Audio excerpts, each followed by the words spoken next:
আসসালামু আলাইকুম ওয়া রাহমাতুল্লাহ।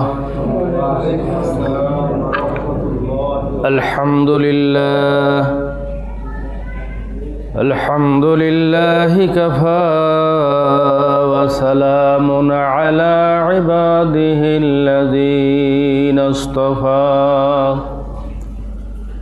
আউযু বিল্লাহি মিনাশ শাইতানির রাজীম। বিসমিল্লাহির রহমানির রহিম। ইন্না আরাদনাল আমানাতা আলাস সামাওয়াতি ওয়াল আরদি ওয়াল জিবালি ফাআবাইনা আন ইয়াহমিলনাহা ওয়া আশফাকনা মিনহা وحملها الإنسان إنه كان ظلوما جهولا. وقال النبي صلى الله عليه وسلم: أربع إذا كن فيك فلا عليك ما فاتك ما من الدنيا، أو كما قال عليه الصلاة والسلام.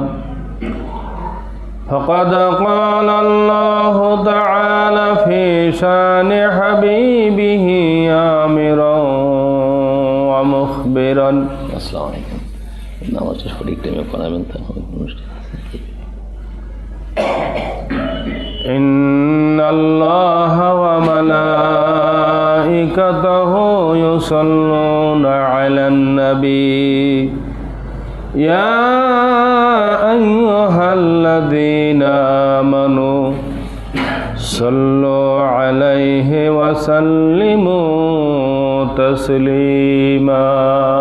আল্লাহুম্মা সাল্লি আলা সাইয়্যিদিনা মাওলানা মুহাম্মদ ওয়া আলা আলি সাইয়্যিদিনা মাওলানা মুহাম্মদ হুয়া মুহাম্মাদুনা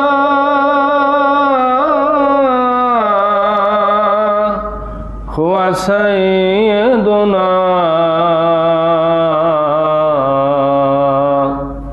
ফাল'ইজ্জু লানা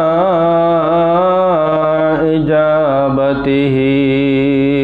আল্লাহুম্মা সাল্লি আলা সাইয়্যিদিনা মাওলানা মুহাম্মদ ওয়া আলা আলি সাইয়্যিদিনা মাওলানা মুহাম্মদ।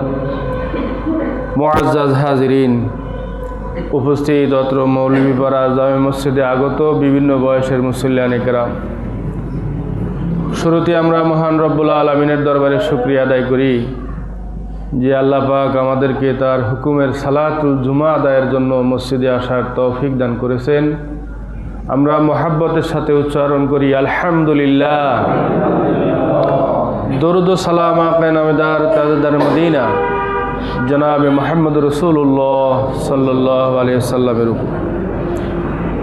সম্মানিত হাজিরিন, আজ 19শে ডিসেম্বর 2025 ইংরেজি, চৌঠা পৌষ 1432 বাংলা এবং 27শে জমাদিল উলা 1447 হিজরি। আমি কালামে হাকিম থেকে একখানি আয়াত তেলাওয়াত করেছি এবং হাদিসে রাসূলের একটি অংশ বিশেষ তেলাওয়াত করেছি।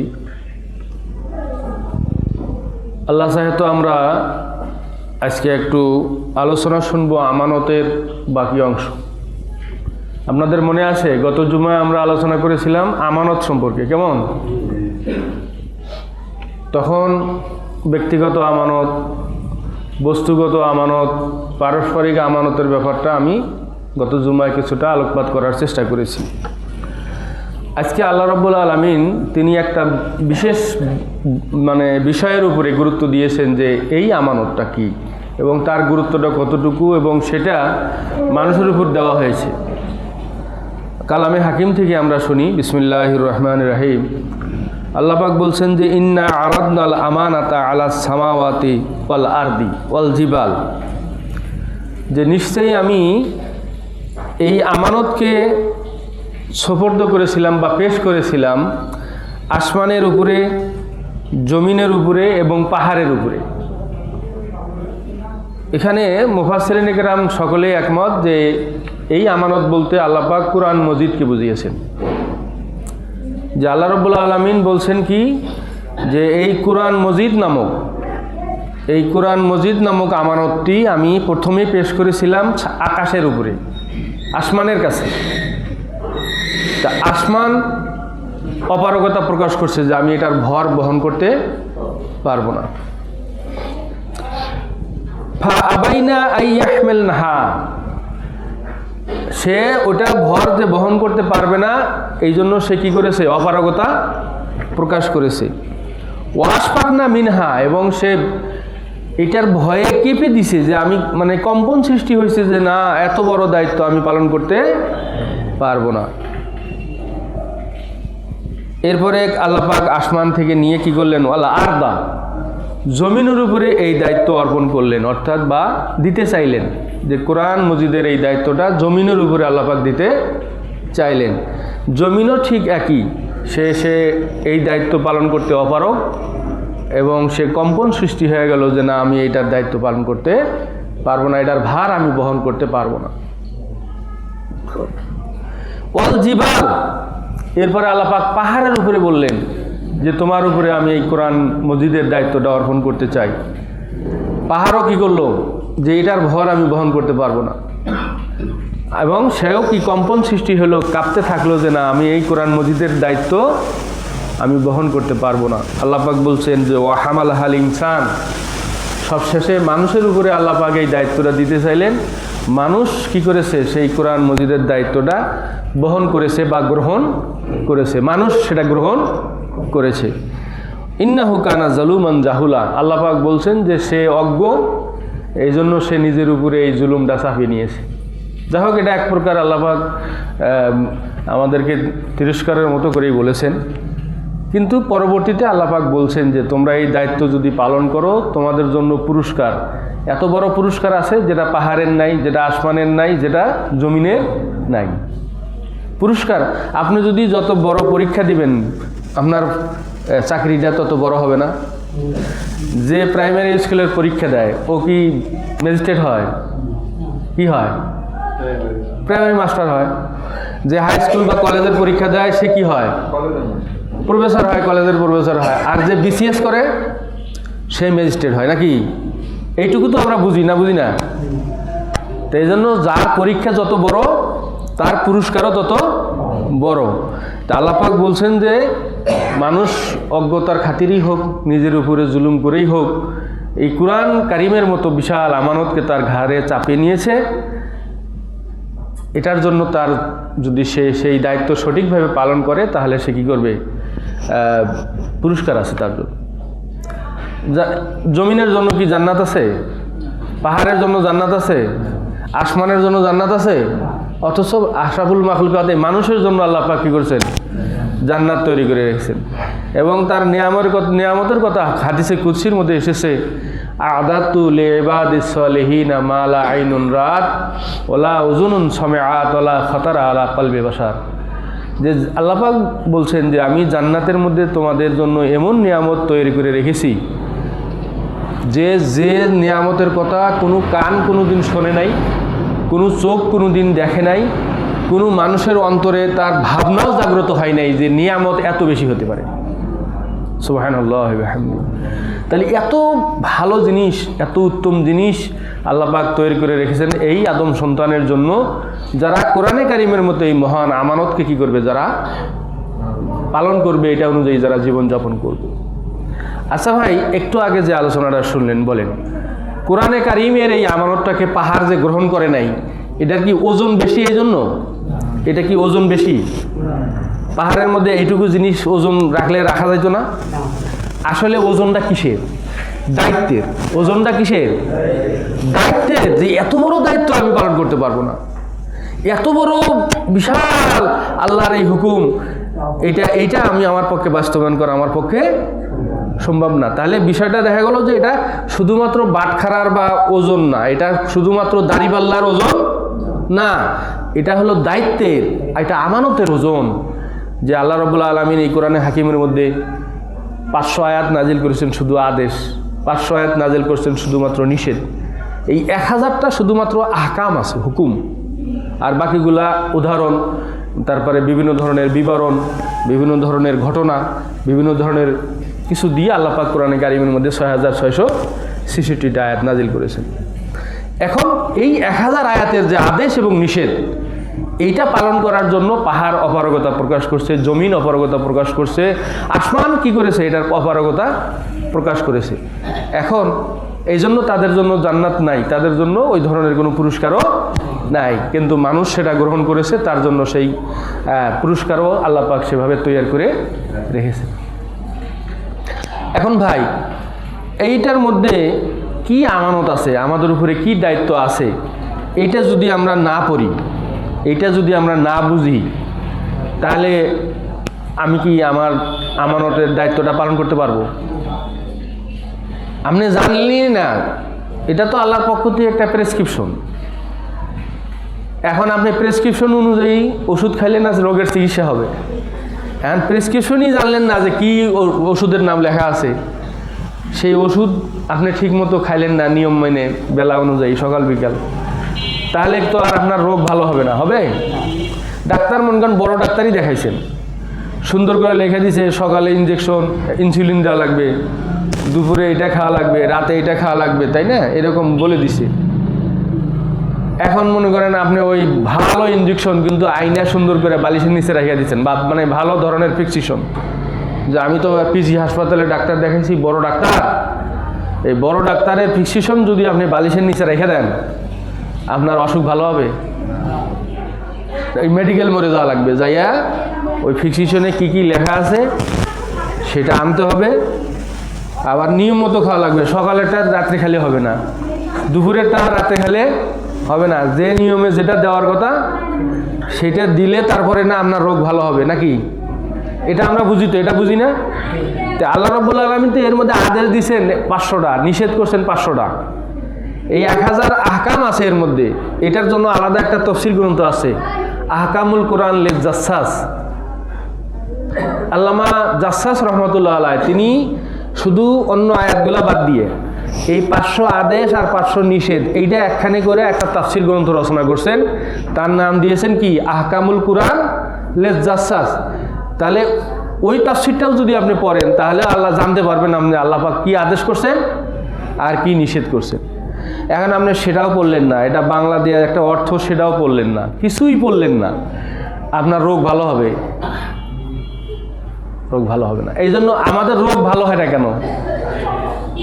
এত ওই যে আমরা ওয়াজ নসিহত করতেছি, আল্লামা কেরাম বলতেছে, তাফসির মাহফিল হইতেছে, মক্তব মাদ্রাসা চলতেছে, হাফেজ সাহেবরা প্রতি বছর পাগড়ি দস্তারবন্দি হচ্ছে, হাজার হাজার হাফেজ হচ্ছে, তৈরি হচ্ছে,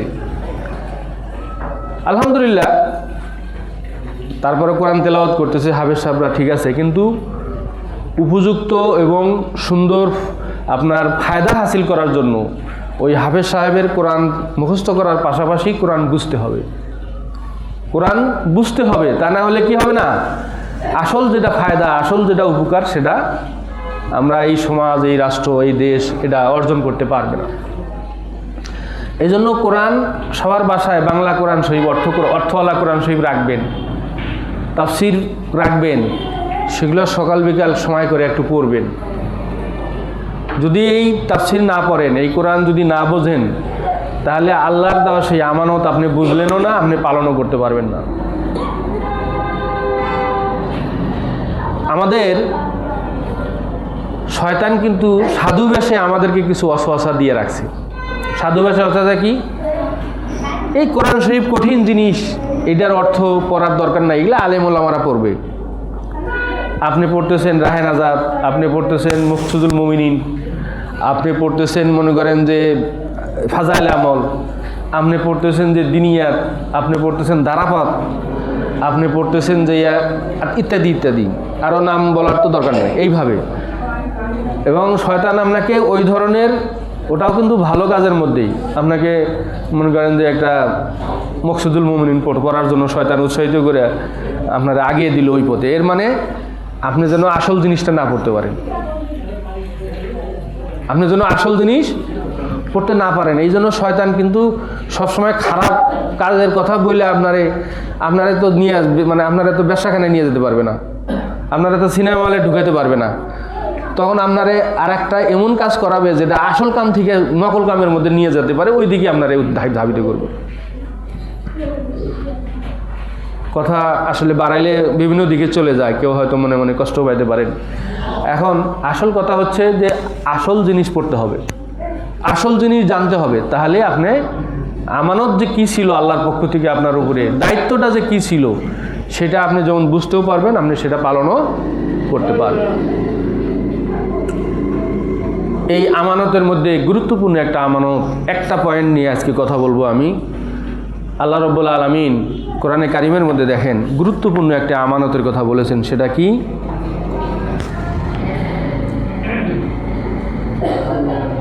ওমা কানা লিমুমিনিন আইয়ুকতালা মুমিনান ইল্লা খাতাআন। এটা কিন্তু একটা আদেশ। এটা কি একটা আদেশ? কি আদেশটা শুনবেন? আল্লাহ পাক এই কোরআনের মধ্যে যতগুলো আদেশ দিয়েছেন তার মধ্যে একটা আদেশ শুনবেন। সেই আদেশটা হচ্ছে কি? আল্লাহ পাক বলছেন ওমা কানা লিমুমিনিন আইয়াকতুলা মুমিনান ইল্লা খাতাআন। কোনো মুমিন সে অন্য কোনো মুমিনকে হত্যা করতে পারে না। একজন মুমিন আর একজন মুমিন বা আর একজন মানুষকে কি করা যাবে না? হত্যা করা যাবে না। এটা কি আদেশ? নেগেটিভ, মানে না সূচক আদেশ। ওই যে 500টা আছে আদেশ সূচক আদেশ, আর 500টা হলো নেগেটিভ না সূচক আদেশ। এটা আল্লাহ পাক একটা নিষেধ করে দিয়েছেন যে কোনো মুমিন কি করবে না, কোনো মুমিনকে হত্যা করবে না ইল্লা খাতাআন। হ্যাঁ, যদি ভুলে হয়ে যায়, আপনি পাখি মারার জন্য গুলি করছিলেন, কোনো মানুষের গায়ে লেগে মরে গেছে, এটা ভুল। আল্লাহ পাক বলছেন যে ওটার জন্য সলিউশন আছে। কি? যে যদি সে এই ভুল করে মেরে ফেলে তাহলে তাহরিরু রাকাবাতিন মুমিনাতিন, একটা গোলাম আজাদ করবে। এগুলা মাসলা, আমি ওদিকে যাচ্ছি না। ওয়াদিয়াতু মুসাল্লামাতুন ইলা আহলিহি, পরিবারকে ক্ষতিপূরণ দিবে এগুলা। আচ্ছা, এরপরে আল্লাহ পাক বলছেন যে ওমাই ইয়াকতুল মুমিনান মুতাআম্মিদান ফাজাযাউহু জাহান্নাম। কোনো মানুষ যদি কোনো মুমিনকে ইচ্ছা করে হত্যা করে, তে তার ফয়সালাটা আল্লাহ পাক একবারে ডাইরেক্ট বলে দিয়েছেন, ফাজাযাউহু জাহান্নাম, তার শাস্তি হচ্ছে কি? জাহান্নাম। আচ্ছা, এখানে কোনো অন্য কোনো শব্দ আছে, কোনো ডাইন বাম আছে? ডাইরেক্ট তার শাস্তি কি? ডাইরেক্ট জাহান্নাম। কোনো মানুষ যদি আরেকজন মুমিনকে হত্যা করে বা আরেকজন মানুষকে হত্যা করে, এই হত্যাকারীর জন্য শাস্তিটা কি? জাহান্নাম। আচ্ছা, ওর নাম আব্দুর রহমান কিনা, ও ওমরা করছিল কিনা, ও গরুর গোস্ত খাইছিল কিনা, ঈদের নামাজ পড়ছিল কিনা, এগুলা বলছে আল্লাহ? বলছে যে কি? ওর ফয়সালা ফাইনাল, ওর ফয়সালা ফাইনাল, সে হলো কি? জাহান্নাম। খালিদান ফিহা, আল্লাহ বলছেন যে শুধু তাই না, পার্ট টাইমের জন্য না, খালিদান ফিহা, সে জাহান্নামে থাকবে চিরদিন।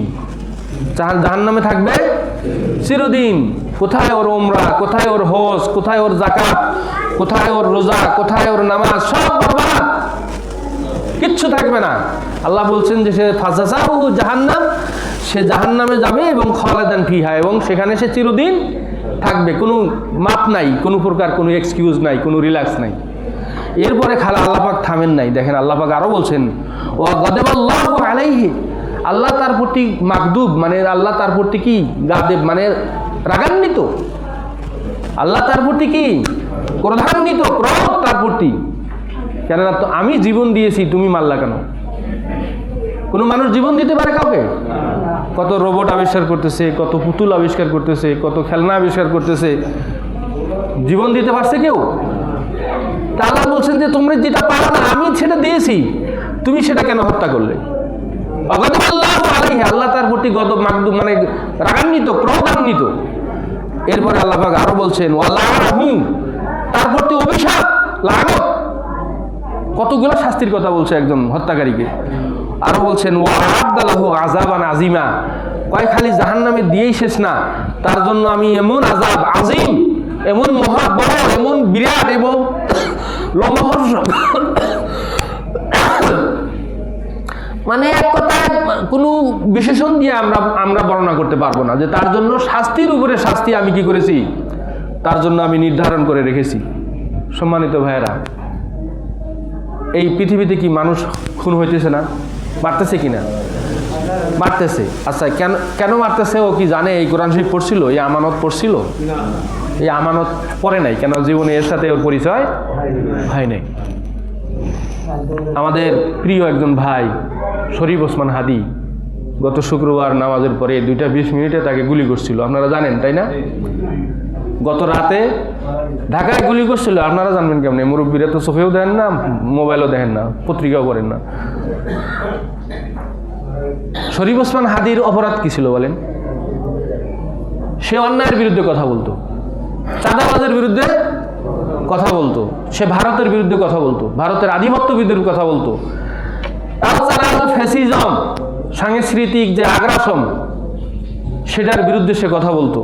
সে ইনকিলাব মঞ্চ নামক একটা সংগঠন তৈরি করেছিল, যাদের মাধ্যমে সবসময় সে অন্যায়ের প্রতিবাদ করে যেত। সে আজকে 1 বছরের একটা শিশু ছেলে বাচ্চা রেখে আজকে শহীদ হয়ে গেল। সে দুনিয়া থেকে গত রাতে সে মারা গেছে সিঙ্গাপুরে। বাংলাদেশ সরকার অনেক চেষ্টা করছে, সিঙ্গাপুর নিয়ে গেছিল তাকে, সেখানেও মাথার মধ্যে গুলি যেহেতু ছিল, এটা বের করতে গিয়েই অপারেশনের সময় সে মারা গেছে। এই হাদিকে যারা হত্যা করেছে তার শাস্তি কি? চিরস্থায়ী জাহান্নাম। ওর নামাজ, রোজা, হজ, যাকাত কিছু না কিছু থাকতেই পারে, সের নামও ফয়সাল না কি যেন এই ধরনের, মুসলমানই নিশ্চয়ই। কোনো লাভ হবে কি? কোরআন কি বলছে? লাভ হবে? ও চিরস্থায়ী কি হলো? জাহান্নাম। যদি এটা সে জানতো, আমার মনে হয় 2-4 লাখ 5 লাখ টাকা হয়তো ভাড়া করছে তারে, এটার জন্য সেই মানুষটাকে খুন করতো। যাই দেখেন, এর পিছনে আরো গুরু আছে, নাটের গুরু বলেন আপনাদের। ওই ফয়সালকে যে ভাড়া করছে, ফয়সাল বিন মাসুদকে যে ভাড়া করছে মারার জন্য, কয়েক লাখ টাকা খরচ করছে, সে যায় দেখেন হুমায়ুন ফরিদের মতো, নয় এটিএম শামসুজ্জামানের মতো পর্দার আড়ালে তসবি নিয়ে বসে রয়েছে। আবার দেখবেন এমনও হইতে পারে যে ওই শরীফ ওসমান হাদির জানাজায় আসা সে প্রথম কাতারে, ওই ওটাকে কি বলে, মানে খলনায়ক, ওই খলনায়ক আয়সা দেখবেন যে প্রথম কাতারে আয়সা কি করবে, আরে এই হাদিটা মারা গেছে, এত সুন্দর ছেলেটা মারা গেছে, ওর ছেলেটা আর ইতিম হয়ে গেল, ওর বউটা বিধবা হয়ে গেল, প্রথম কাতারে আয়সা জানা যায় শরীকও হয়ে যেতে পারে ওই খলনায়ক। আচ্ছা, আল্লাহ পাক দেখেন নাই তুমি দুনিয়ায় খলনায়কের ভূমিকা পালন করবা, হ্যাঁ? মনে করছো তুমি মাপ পেয়ে যাবা? মাপ পেয়ে যাবা তুমি? এই ওসমান হাদি একদিন বুলেটের রক্ত পড়তে, গায়ের দিকে পড়তে থাকবে, আর সেটা নিয়ে হাসরের ময়দানে সে হাজির হবে। তার খুনিকে হাজির করা হবে, বলো যে একে তুমি গুলি করছিলা, কেন গুলি করছিলা বলো? তুমি কি ওকে জান দিছিলা? তুমি কি ওকে জান দিছিলা? তুমি ওকে সৃষ্টি করছিলা? তাহলে ওর জান নিলা কেন? ওই খুনির কোনো জবাব আছে? কোনো জবাব নেই। এইরকম আমানতের কথা এই কোরআন মজিদের মধ্যে 1000টা আমানতের কথা বলা হয়েছে। 500টা আদেশ, 500টা নিষেধ। আমাদের কি এটা পড়া উচিত কি পড়া উচিত না? এটা আমাদের পড়া উচিত কি উচিত না? আমাদের ছেলে মেয়েকে কি এটা পড়াইতে হবে? এটা সবার ছেলেমেয়েরা যাতে কোরআন পড়তে পারে এবং বুঝতে পারে সেভাবে লেখাপড়া শিখান, নিয়তটা সেভাবে করেন। খালি কয়েকদিন চাকরি করবে এটার জন্য এখানে Bangla medium, English medium, kindergarten একেবারে সব ধুলিসাৎ করে ফেলেলেন, পাগল হয়ে গেলেন। জেলা স্কুলে কেমনি ভর্তি হবে, জেলা গার্লসে কেমনি ভর্তি হবে, একবারে পুলিশ লাইনে কেমনি ভর্তি করা যায়, অস্থির হয়ে গেছে পিতামাতা। দিন রাত কোচিং ইত্যাদি নিয়ে অস্থির। কোরআন শরীফ পড়তে পারলো না ছেলে, কোরআন বুঝলো না, সে আল্লাহর আমানত সম্পর্কে কিচ্ছু জানলো না, এটার জন্য কই আপনাদের অস্থিরতা আছে? দিলের মধ্যে কি কোনো প্রকার পেরেশানি আছে? তো কি আলোচনা আর বাড়াই না, একদিন একটা করে কথাও যদি আমলে নেন, এতগুলো আলোচনা করা হচ্ছে, আজ 5 বছরে আমারে আল্লাহ যতটুকু তৌফিক দিয়েছেন, বছরে যদি 50টা করে খুতবাও দিয়ে থাকি, 5 বছরে কতটা খুতবা হয়েছে? 250। 250টা হুকুম আহকাম যদি আমরা মনের মধ্যে গেঁথে নিতে পারতাম, আমাদের আমল আখলাক চরিত্র আরও পরিবর্তন হইতো না?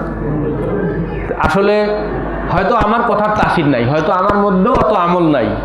আমি তো আশা করি যে আপনারা আমল করবেন, ওই উসিলা আমি একটু সওয়াব পাবো।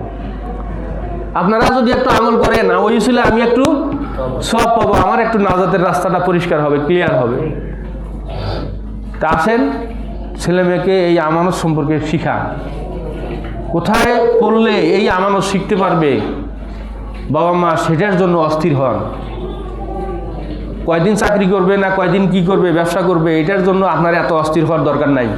আল্লাহ এই দুনিয়ায় ওর রিজিকের ব্যবস্থা করে রাখছে। আপনি অস্থির হবেন আমার ছেলেটা আমার মেয়েটা জান্নাতে যেতে পারবে কিনা, তার আমানত বুঝবে কিনা, আমানতটা সে সঠিকভাবে বুঝা তদ অনুযায়ী আমল করতে পারলো কিনা, এটার জন্য না আপনি অস্থির হবেন, এটার জন্য না আপনার দিলের মধ্যে প্রেসারই থাকবে। আল্লাহ পাক আমাদের সবাইকে সঠিক বুঝ দান করুন, আমিন। ওয়া আখিরু দাওয়ানা আলহামদুলিল্লাহি রাব্বিল আলামিন।